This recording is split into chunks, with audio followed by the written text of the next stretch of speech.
हरियाणा सरकार प्रदेश का सर्वांगीण विकास करवा रही है। प्रदेश का कोई भी जिला विकास से छूटा नहीं है। मुख्यमंत्री नायब सिंह सैनी ने रेवाड़ी में आयोजित धन्यवाद रैली में 288 करोड़ 31 लाख रुपए की लागत से 15 परियोजनाओं का उद्घाटन और शिलान्यास किया।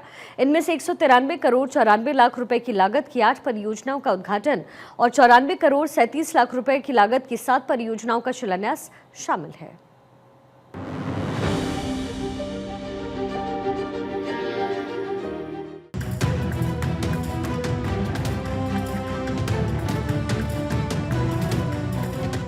हरियाणा के मुख्यमंत्री नायब सिंह सैनी ने रेवाड़ी वासियों को विकास परियोजनाओं की सौगात देते हुए घोषणाओं का पिटारा खोल दिया। सड़क, स्वास्थ्य, शिक्षा और पानी समेत तमाम बड़ी योजनाएं तोहफे के तौर पर रेवाड़ी को दिया, जिसमें रेवाड़ी में पानी की आपूर्ति के लिए भगवानपुर में 9 एकड़ 7 कैनाल भूमि पर अतिरिक्त वाटर स्टोरेज टैंक का निर्माण, 50 करोड़ 58 लाख के बजट की घोषणा। गांव डूंगरवास में पीने के पानी के लिए बूस्टिंग स्टेशन, नई पाइपलाइन बिछाने के लिए 7 करोड़ 20 लाख का बजट।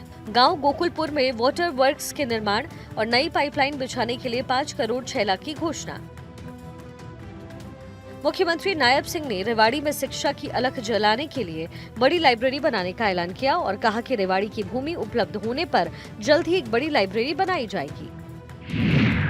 हरियाणा राज्य कृषि विपणन बोर्ड की 5 सड़कों का नवीनीकरण, साथ ही 37.32 किलोमीटर की 18 सड़कों की मरम्मत के लिए 4 करोड़ 20 लाख रुपए का बजट का आवंटन। रेवाड़ी में 18.48 किलोमीटर की 12 अन्य सड़कों की स्पेशल रिपेयर, 3 करोड़ 36 लाख रुपए से सड़क रिपेयर, 37.59 किलोमीटर की 25 सड़कों के नवीनीकरण के लिए 26 करोड़ 84 लाख रुपए की घोषणा। रेवाड़ी विधानसभा में पीडब्ल्यूडी की 90.99 किलोमीटर की 51 सड़कों की मरम्मत होगी। रेवाड़ी में 10.95 किलोमीटर की 5 सड़कों का निर्माण कार्य जल्द आरंभ होगा। इतना ही नहीं, बारिश के मौसम में जल जमाव की समस्या से निजात दिलाने के लिए रेवाड़ी शहर में सीवरेज की नई लाइन बिछाई जाएगी।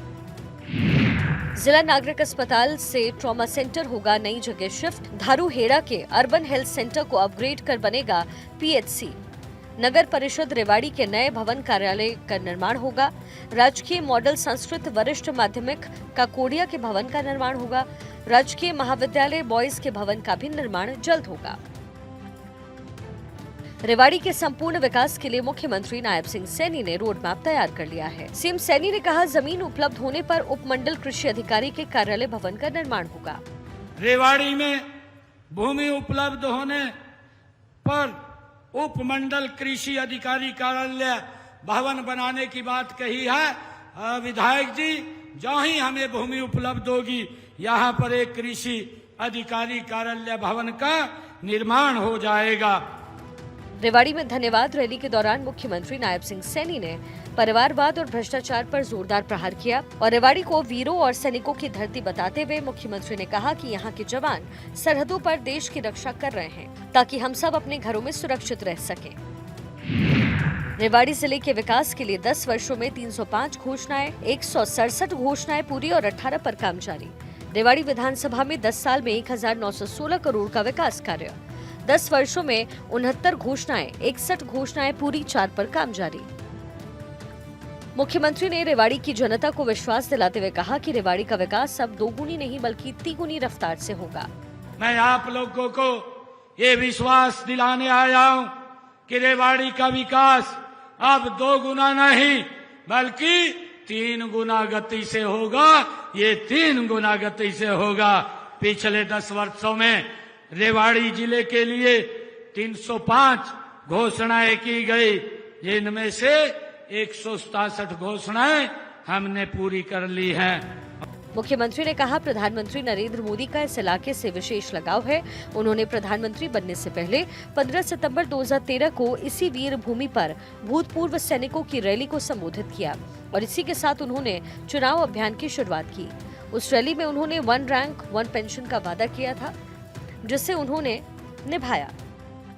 रेवाड़ी की इस पवित्र धरती का आशीर्वाद लेकर के मोदी जी प्रधानमंत्री बने और 9 जून को उनके कार्यकाल के 11 वर्ष पूरे हो चुके हैं।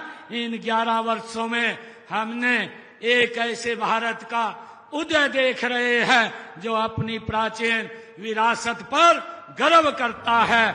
नायब सिंह सैनी ने कहा, प्रधानमंत्री नरेंद्र मोदी के नेतृत्व में भारत तेजी से आगे बढ़ रहा है। हमने जो कहा वो करेंगे। हमारी नीति, नियत और नेतृत्व तीनों स्पष्ट है। हमारी नीति, नियत और नेतृत्व ये तीनों स्पष्ट हैं।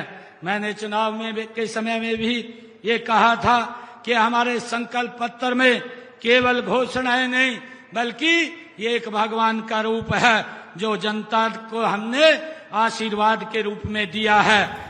हरियाणा सरकार का लक्ष्य है पूरे हरियाणा का संतुलित विकास हो और इसी संकल्प को लेकर हरियाणा सरकार पूरी प्रतिबद्धता के साथ आगे बढ़ रही है। भारत 24 के लिए चंडीगढ़ से डॉक्टर थानेश्वर शर्मा की रिपोर्ट।